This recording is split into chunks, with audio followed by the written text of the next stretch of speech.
All right. Well, hey, everyone. Welcome to another episode of the Heromakers Podcast. And we are still in January. And do you feel like this year is going slow, or like what is your take on this year so far, 2021? Feels packed. Lots of things are happening. Lots of things are happening. Yeah. I'm trying to ignore the world right now. I'm going to be honest. Not today. I'm in my own little bubble. Yeah. There's a lot going on. And snow is still on the ground, and it's just, from my perspective, it's just another lovely day. I'm just going to see it like that. So, and I'm really excited to have our two guests on the show, and you're friends with them. So we were joking before we started taping that I feel like the outsider here, but you guys have made me feel loved. No. But I'm very excited because both of them work at NASA. And so I have to tell you guys, Allie and Nick, I'm going to introduce you guys in a second, but I have to tell you guys because you both work at NASA. So my son has a shirt in his closet, and it has like planets and it has like spaceships and stuff all over it. And so I pulled it out of the closet in anticipation of this episode. And I was like, look who I'm talking to. So he tries it on and it's too small. And I was like, no, this is, so I tried to make him fit into it. He was having none of it because he's 7 and he knows better. He's like, oh, Bob. Hey, Laurie, what is your son's name? Silas. Silas. What would Silas say about Pluto? Planet, not planet. It's a big thing. No, I told him. Oh, no. I've told him it's a planet. Good. Am I wrong?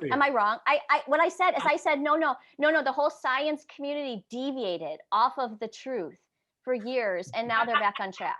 Am I wrong? Tell me I'm right. So, it's all about definitions, right? I'm a big Pluto fan. My kids are big Pluto fans. So we're on board with let's not discount Pluto. Pluto's awesome. That's right. Well, last night I was going through a book with our kids about the whole Earth's crust too. So we were learning about the crust, the mantle, the inner and the outer core. And and Silas says, well, how do they know if they've never been there? I'm like, oh, good question, right? We were learning about seismic shifts and all of that. So, but it's all guesswork. And I'm like, oh no, science isn't guesswork. So we'll have to talk about that too. But anyways, let me introduce you guys. So welcome to the podcast, Allie Llewellyn and Nick Skytland. Welcome. And both of you guys work in different capacities at NASA, and you're going to tell us about that. But you also wrote this great new book, right, that you're going to tell us all about, where you are helping people innovate the future. So we're going to talk about that as well. And so I want to have you guys just tell us a little bit about yourself. So Allie, let's start with you. Tell us a little bit about growing. Where did you grow up? How did you get into science and technology? And I know you guys are both very passionate about collaboration and strategy. And so tell us a little bit about yourself and just how you got to where you're at now. Yeah. So I grew up here in Houston, which basically meant when I was in elementary school, we talked about NASA all the time. It was that era that we watched every space shuttle launch live. In our elementary school classes. And I always loved exploration. For the entirety of my childhood, all I wanted was to be an astronaut. And so always grew up that way. When I got to high school, I had teachers who deterred me because I was a little better at humanities, let's say, than I was at math. And so they pushed me a certain direction. When I got to college, I started studying languages. I really loved a lot about languages because I realized you learn so much about who people are and how they interact by the words they use and how they speak. And so started to go a different way. Ended up teaching Latin, getting a major in Greek, and I was a youth pastor for a while and started training missionaries because I really love seeing how people engaged each other and what made that hard and what made that easy and how we could bridge those gaps. So I was a youth pastor here in Houston and ended up with a woman named Melinda who was at my church, who one day said, hey, you should come interview at NASA. And I said, I can't do that. There's no way. Have you seen my resume? It would never take me. But went to the interview anyway and got offered the job on the spot to really help do communication and collaboration among a certain group of scientists and engineers. And so it's really how I came in. I had no background in STEM, but what I had was a lot of curiosity, a lot of passion for exploration, and a lot of interest in being part of the program. And really, I think the thing that was profound for me was recognizing at first I had a ton of imposter syndrome. I had a ton of, I'm not good enough to be here. What do I have to offer? You know, who am I sitting with rocket scientists like Nick, you know, who are brilliant and know all these things. And then I realized my strength really was that I had a different perspective, a different background, a different training. And so I think that really led into my passion about collaboration, was that it was our differences that gave us value even more than our similarities. So that's kind of how I got engaged, and Nick and I ended up on a team together after that, and we went from there. But that's the basic outline of the story. So, Allie, we had a woman named Lisa Vischer on the podcast, and she is an Enneagram expert. And so she was walking us through like the 9 different Enneagram types. And we came to the conclusion at the end of the whole podcast that like, this is why we need all sorts of different people, right? Because everybody has different gifts and skills. So, I mean, that's fascinating that you came out of Latin, Greek, pastoring into like this, like a world-class science facility. And that you have these gifts of collaboration, team building, right? Strategy that now, that you're being able to use. And that's incredible, Allie. And I think that like, that actually is a good reminder to us, people who are listening, to all of us, that like never rule anything out, right? It's really true, you know, and to Nick's credit, I didn't believe in myself coming into it. And he was really the one who said, no, you're going to lead this. No, you're going to do this. And I'm like, I don't know if I can. And really discovered my own gifts and my own passions in a whole new way. You know, so it highlighted to me the importance of calling out in each other those gifts and talents and skills that we see, because he really did that in my life in a way that has changed the direction of my career and my vocation in a profound way. Okay. So Nick, what about you? Tell us about yourself. Yeah, so I grew up far from a NASA center myself. I grew up in North Dakota at a very, very, very small town, and also was captivated with exploration at a really young age. I remember watching the Challenger launch in elementary school. I was in kindergarten, and obviously that was a tragedy and ended badly, but it did inspire me to want to be part of space exploration, ironically. And then I wasn't sure how that was going to work out. Being from North Dakota, you don't know a lot of people who work at NASA, let alone an engineer. I mean, I knew farmers. I grew up with my grandparents. My grandparents were in the auto mechanic business, and eventually found myself in an engineering program because, like Allie, my high school guidance counselor kind of steered me away from maybe what my interests were. My interests were much more in design and art than in engineering, but I happen to be good at math. I can barely speak the English language, but I can speak the language of math. And so that was pretty easy for me. So I ended up going to school for mechanical engineering. That's my undergraduate degree. And then I ended up working in a few different places. I wanted to be a race car driver or an astronaut. And so I worked at GM designing cars. And then I went to NASA where they trained the astronauts in Houston. I've been at NASA ever since for the last 20 years. Have taken a few detours, left NASA to do some consulting with Allie actually for a couple of years. And then we both came back to NASA. And actually both of us started a consulting firm focused on ministry, technology, and strategy. So I would say at this point, we're bivocational. We have more than one job, which I think is what a lot of people today do. And so we are excited kind of about all those opportunities that we have through NASA to explore the use of technology and help usher in this kind of new frontier of exploration as we land again on the moon and build sustainable habitats and maybe one day go to Mars. And hopefully be a catalyst for the space industry, tourism industry, so that we can all travel to space one day. But at the same time, thinking about how we apply all those lessons learned to everyday life of small churches around the world and parachurch organizations, as we kind of share the gospel and just try to serve well in our world. So a lot of the work that we do is kind of related to that. So and the book we wrote kind of is a summary of it all put together. Mm-hmm. It's a little bit of space exploration, a little bit of missional technology work, and a little bit of just our consulting experience. So Nick, were you Allie's mentor when she first came, or what? Like, were you on a team together? Because Allie's speaking highly of you. So we've been friends for a long time. We had the opportunity to be on the same team. I was at NASA headquarters leading a initiative around open government and open innovation. And so Allie and I were on that team. And from there, we created a lot of movements within NASA around data science and mass collaboration. We both co-founded the International Space Apps Challenge, which is the largest hackathon in the world. And from there, we started to dream about, again, what that might look like for the church. And so we actually went off and did that for industry. We did a lot of mass collaborations, big hackathons for industry, and then ultimately the church. And so we did things with Code for the Kingdom and Faith Tech and InterVarsity and Crew, a lot of different organizations along the way.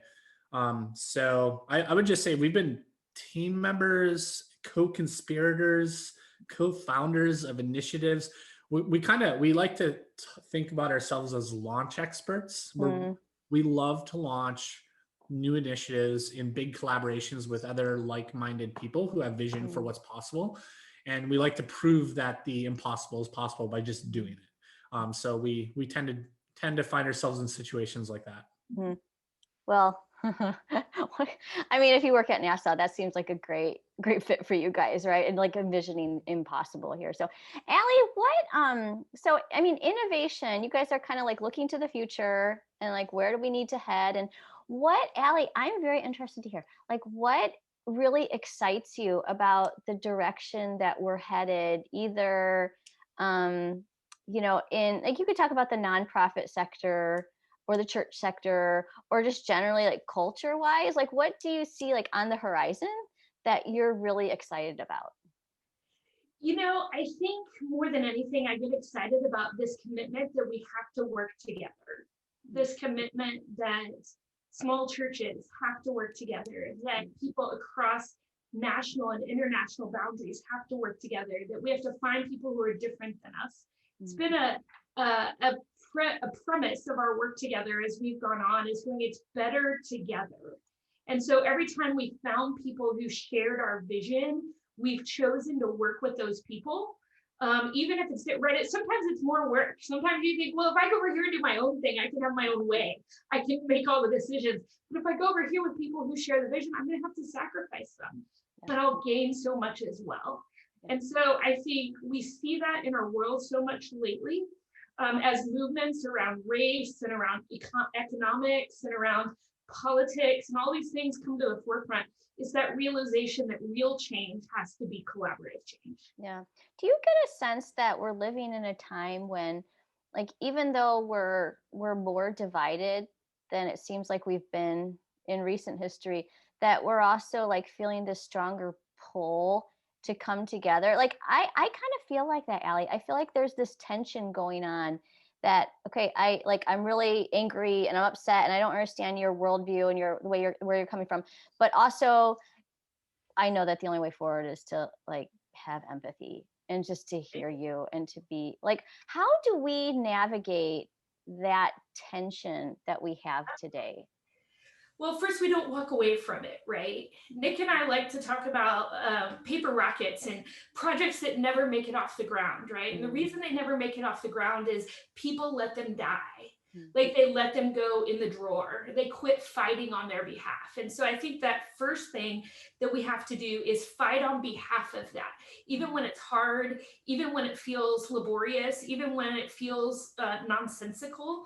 And then we have to have, you said it about empathy. We have to have a user-driven focus to put ourselves in other people's shoes and figure out what the world is like as much as we can from their perspective, because that changes our perspective. And I think when we put that persistence and that selflessness, that user focus, that others focus together, that's how we create that kind of change. Thank you so much. And I want to ask the next question to both of you, obviously, but like, you wrote a book recently. You launched it January 6th, and I'm so glad. And I have a copy here. What Comes Next, right? That's the name of the book. And Published by so- Moody Publishers. So everybody go get a copy, read it, because your life will be better. And I'm already like telling everybody to go buy a book. And I read it, and it was helpful for me in my own life, because this is, a new year. So why did you write the book now? And I totally think it's timely, but what prompted you to write the book now? Well, I'll just say, so we actually started writing this book 2 years ago.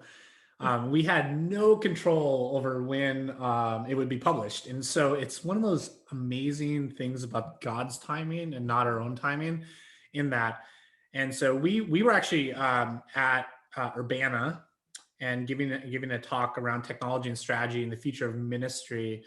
And Moody approached us and asked if we'd ever considered writing a book about the stuff that we were talking about. And we had a framework, and we were doing a lot of work with a lot of organizations around thinking about the future and navigating uncertainty and developing technology and having an actual strategy rather than just, hopes and aspirations without anything behind it.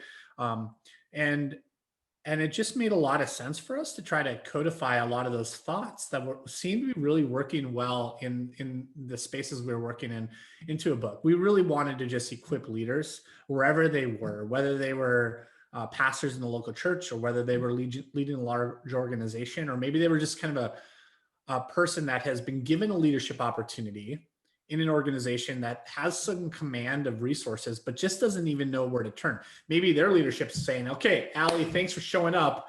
You're going to save the day. We have no idea what to do, so help us out. And I was like, cool, I'm totally up for the challenge, but I don't actually know where to start. That's what this book is for. What Comes Next helps people think intentionally, strategically, thoughtfully about the future. And it's not about gaining more certainty in the future, because if anything, 2020 taught us the world is uncertain. We can't predict it, right? But what we can do is have more clarity about what it is, who we are, and how we are called to serve one another and to collaborate with others to make that happen, and the impact we're hoping to have. And that clarity then can be used to develop a strategy to move you forward and help you become unstuck.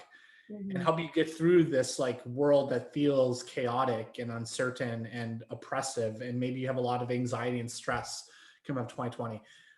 Our hope is to give you those next steps to say, look, Ann, it's time to move forward. You have vision. You're called to have an impact. So let's do something about it. And so we try to also make the book fun because it's not just like a business book, that's like a thick dictionary of a book to read. We tell a lot of really interesting stories and about space exploration and about mission trips. Allie has a great story in the book about just seeing some refugees landing in Europe, and the only thing that they have in the entire world is their cell phone, and they're holding it up in the air. And that's the thing that connects them to their community and to their families. And so in a world like that, where we're all connected through technology, there's some huge opportunities for ministry and to rethink about how we can do things in the future. And so a lot of those stories are baked into the book. Well, I have known you for a while, I think 5 years, and have loved it. And we've collaborated together on things. And we have. Yeah. With more to come, I hope. Yes. And honestly, best team ever. I thoroughly enjoyed you guys and working with you, because you guys combine so many things that I admire. First of all, you're fun. So I'm going to say the book is fun, and it's very approachable and accessible. So it's not like, rocket science over here, but it's actually quite readable and applicable. So that's awesome. But also, you guys are just honestly, you're geniuses. And so I appreciate that. But you're not just hoarding that. What you do is you're just super generous and you bridge. That's, I think, I mean, if I can say, I think that's what you enjoy is like you see all these things in the technology world and in the science world and in innovation. And then you're so generous with your ideas and your thoughts because you want other people to appreciate and enjoy and come with you. And I really think that that's what you like to do is you like to bring people along with you. And So that's our passion, right? That's why we had to write a book. Is so many people would look at us and say, well, y'all are just geniuses, or that's just NASA, or XYZ, right? And consulting world, it's, well, you have to buy my expertise because we know everything and we're the ones who can do that for you. And our passion was really to say, anybody can do this. Like, let's bring this to the people, equip the saints for work of service, put the tools in their hands that they would be able. Because if we don't equip others to think about the future and do better strategy, like we're a limited resource, extremely limited. And so it enabled us to do that and to lead that. Like, so that's exciting to me that you took that from the experience of the book, because I think that's what we consider our ministry to be all about. Yeah, I was gonna say, Allie and I are firm believers in some of the tenets of open government from our early days leading that at NASA. And those tenets are participatory, transparency, and collaboration. And we believe in those things so deeply. And we see even in the church, like people take their knowledge and they kind of hoard it. They don't want to collaborate with others because it's harder and messy. And it's not participatory. Maybe it's like broadcasting a sermon on a Sunday, but we never give an opportunity for people to engage in the message that we're sharing with others. We had such success at NASA with infusing those tenets within the business of NASA and kind of changing the culture because of it, that we were like, man, what if we could do this in the church? So for example, at NASA, there's a lot of really smart people for sure. And it's a large organization. And so many people strive to be at NASA. If you're a rocket scientist, you're like, oh, I want to go to NASA and build rockets. But there's a lot of rocket scientists that don't make their way to NASA. And this is an untapped potential in the world, right?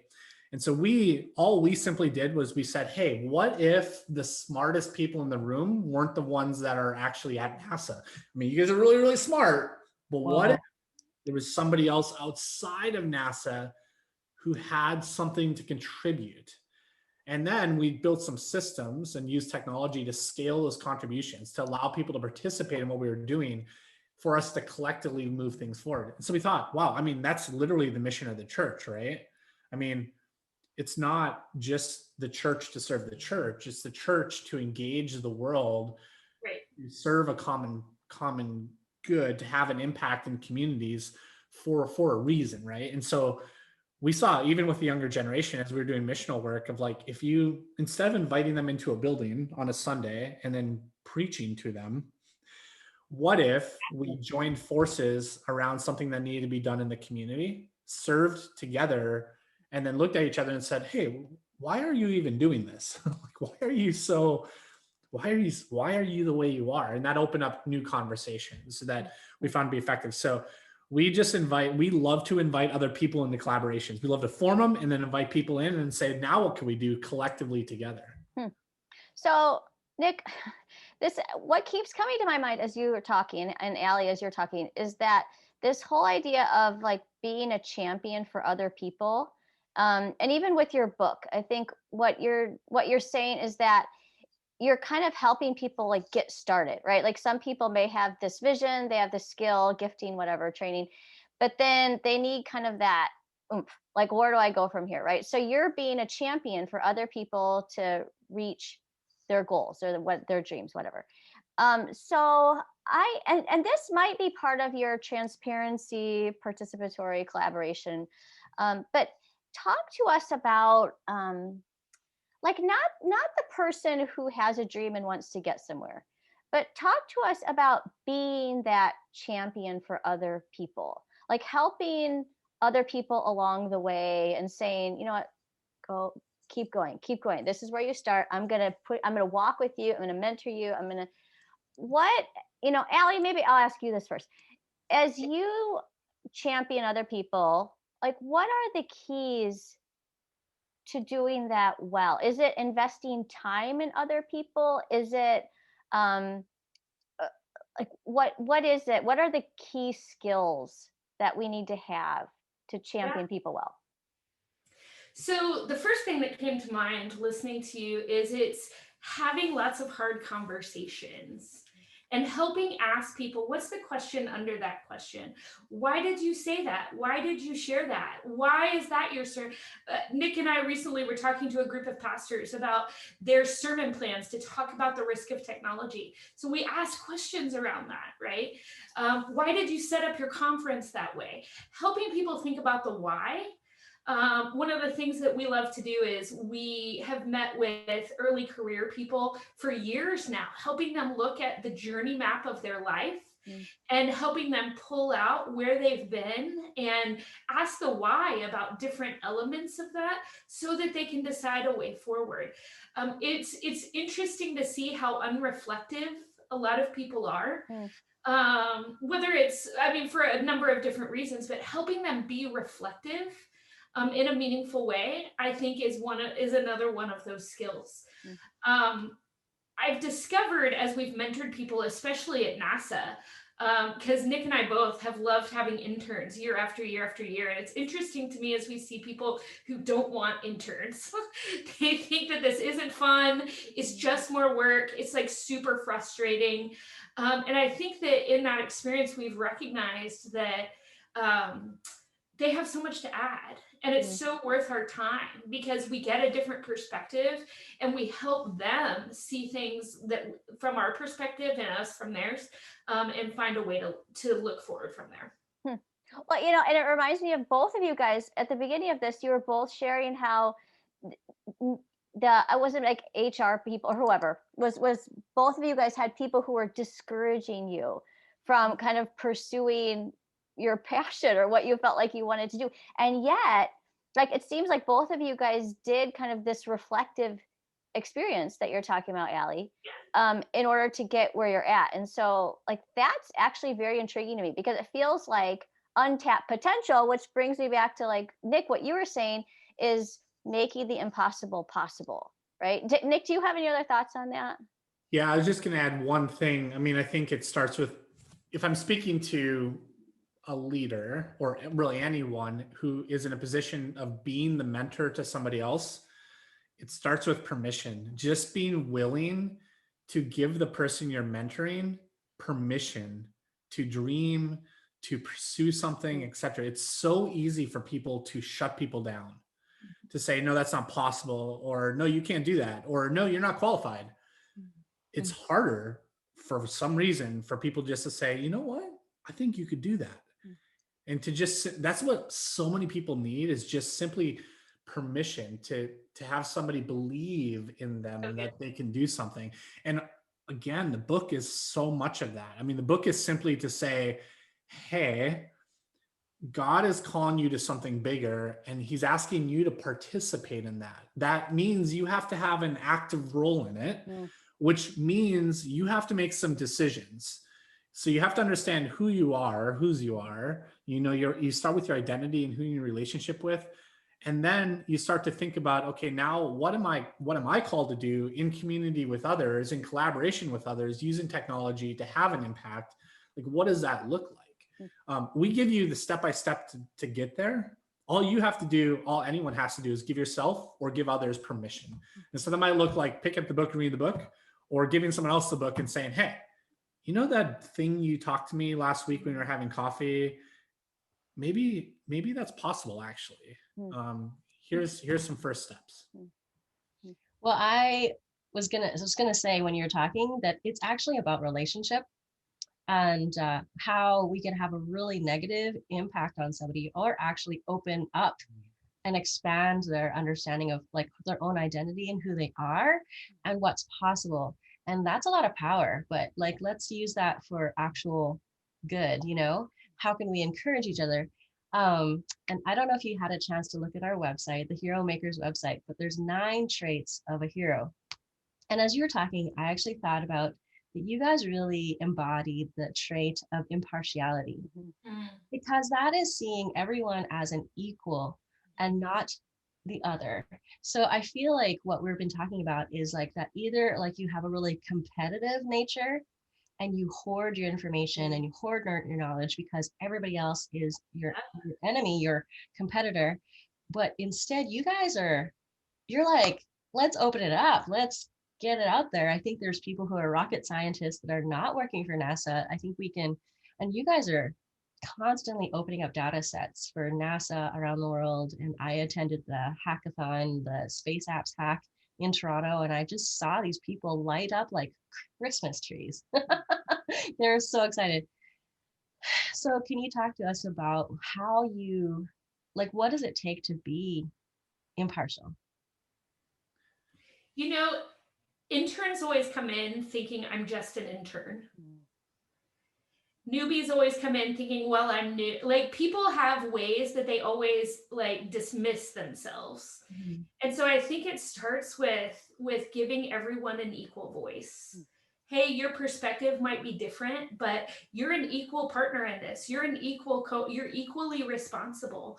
And helping people recognize that by being equally responsible for the needs, they're equally a winner in the success, right? Nobody is a second-class citizen. You know, when I started at NASA, there's this thing that if you sit at the table, if you're important, and you sit on the wall if you're unimportant. And we started building a collaboration space where the rooms weren't set up that way to help people recognize, no, we're not dividing them out like that.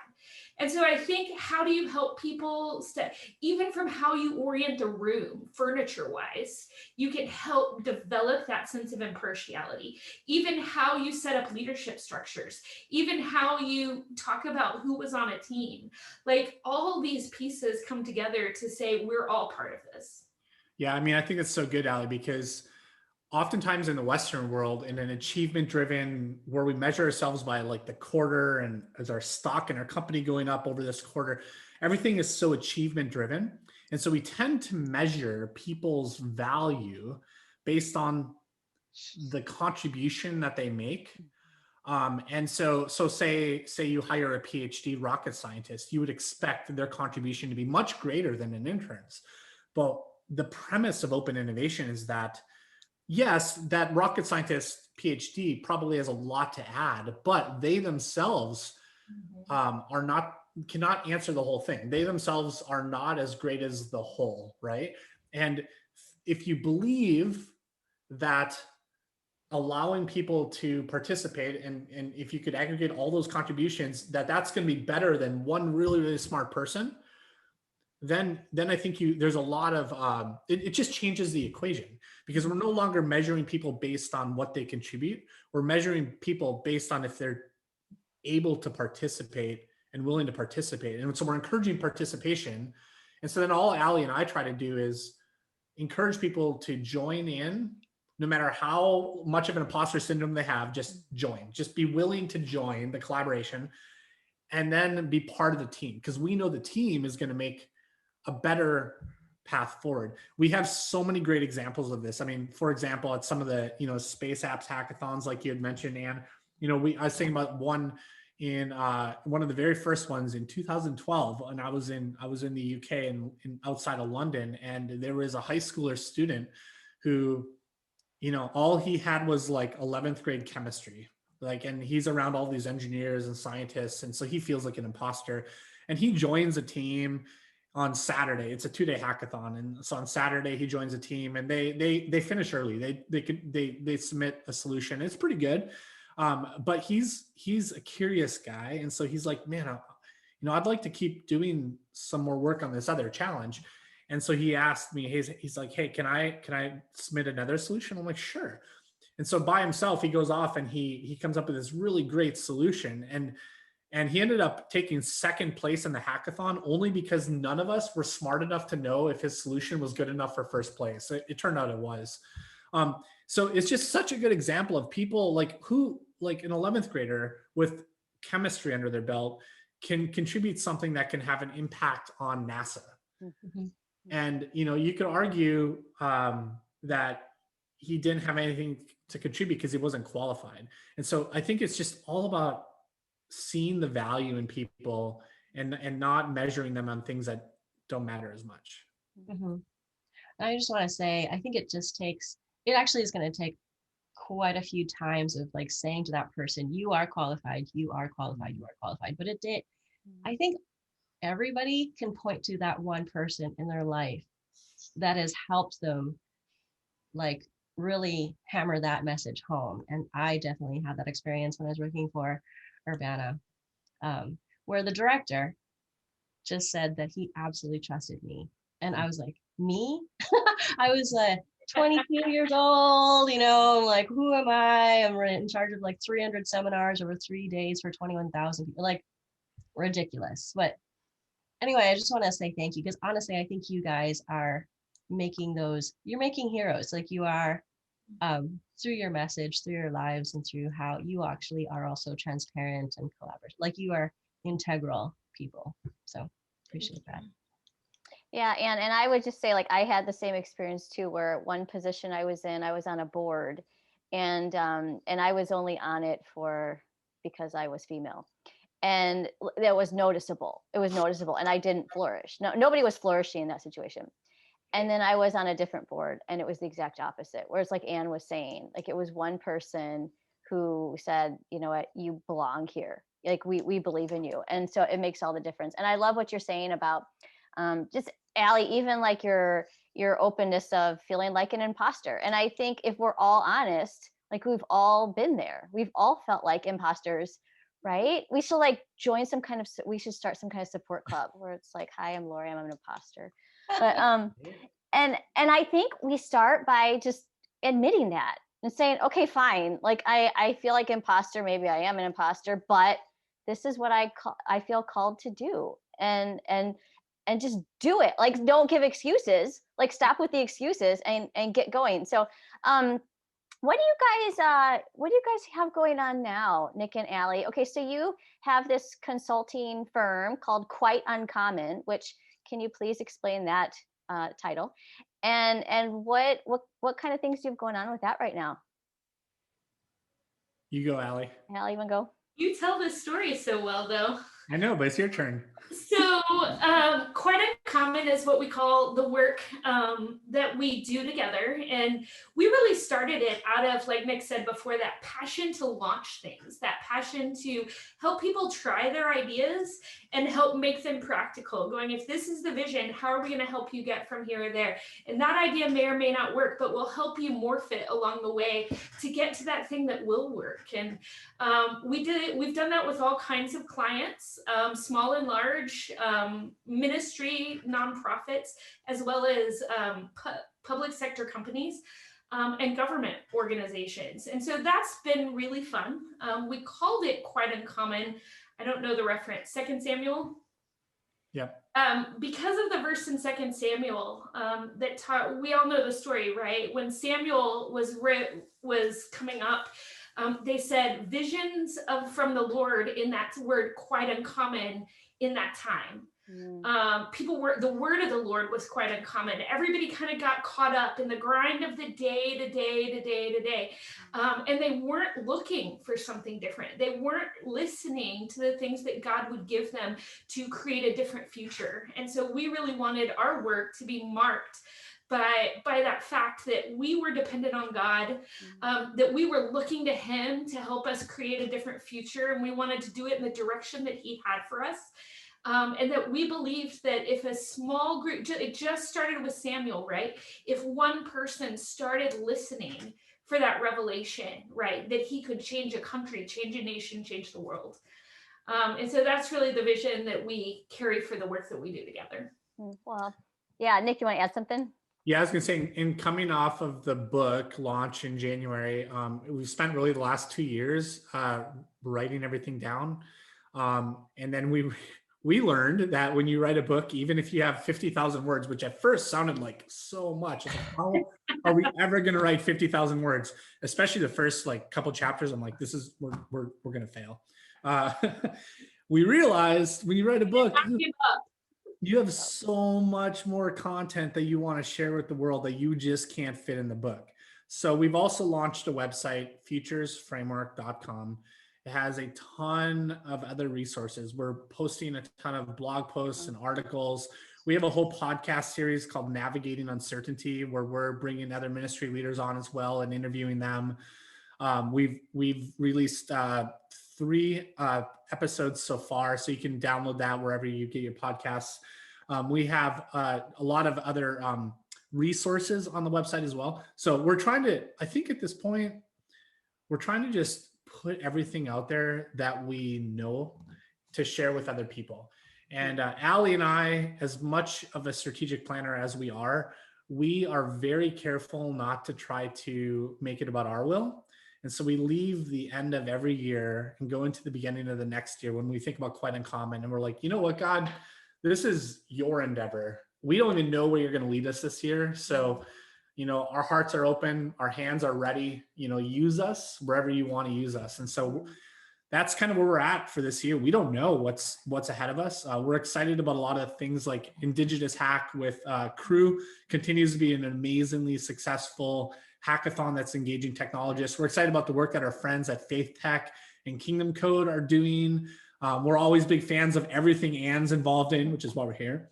And Laurie, I'm sure you got things that we're going to be getting excited about. I plan on like hiring you guys because I have a lot of ideas. So a lot. We love and I'm a total imposter. So I'm like the perfect candidate for you guys. Well, and anytime we do anything, we always start with the premise of we want to be a partner with others in a grand collaboration that's moving something forward. And so we're looking forward to seeing what those collaborations are. I mean, coming off of COVID in 2020, there are so many opportunities that are ahead of us. And so it's just it's going to be an exciting year, I think, in 2021. And today is an exciting day. It's like a new chapter, like being at school for the first day. You don't know what's going to happen. Yeah. You haven't even been to your class yet. Your backpack's full of really heavy books, but you know it's going to be a good year. Yeah. I hope that none of us ever lose that sense of anticipation. It's kind of like a childlike wonder almost that we need to recapture now. But thanks, Nick and Allie, for joining us on the podcast. This was really fun. I hope you guys all walked away with a sense that like the future is bright, and that you are part of that. And I hope you guys all go and you pick up their book. From Moody Publishers, and we'll link to all of that in our show notes as well. And check out their website, Quite Uncommon, because you guys, I have to say, like even your website is quite uncommon. I went on the website and I'm like, where's your about tab? Like where's, even the website was fun to scroll through. Ann has one more final thing to say too. Yep. Okay. I don't think that that we are finished collaborating, all 4 of us and others. So let's keep that idea in our minds for the future. And also, Laura, I just want to say thank you, because honestly, I had massive imposter syndrome even starting this podcast with you. And I was like, me? Wow. And I just want to say thanks, because it's a huge honor to be co-hosting with you, and you are the best, and you're just so honestly generous of spirit as well. So thanks for the opportunity. Yeah. And I feel better now. Wow. But Wow. It's a learning curve. Ann, it reminds me, I think, or it makes me think, I wonder if like ending the podcast today, the one thing that we could all take away is who in our sphere of influence do we need to go have a conversation with and give them permission, invite them into something. Maybe they're feeling like an imposter and you haven't even had a conversation to know that. So who can you mentor? Who can you reach out to? Who can you have coffee with and say, hey, you know what? 2021 is going to be a big year for you. Let's get started. All right. Well, the end. That's a great way to end it. And thanks you guys for joining us for another episode of the Heromakers Podcast. We'll see you next time.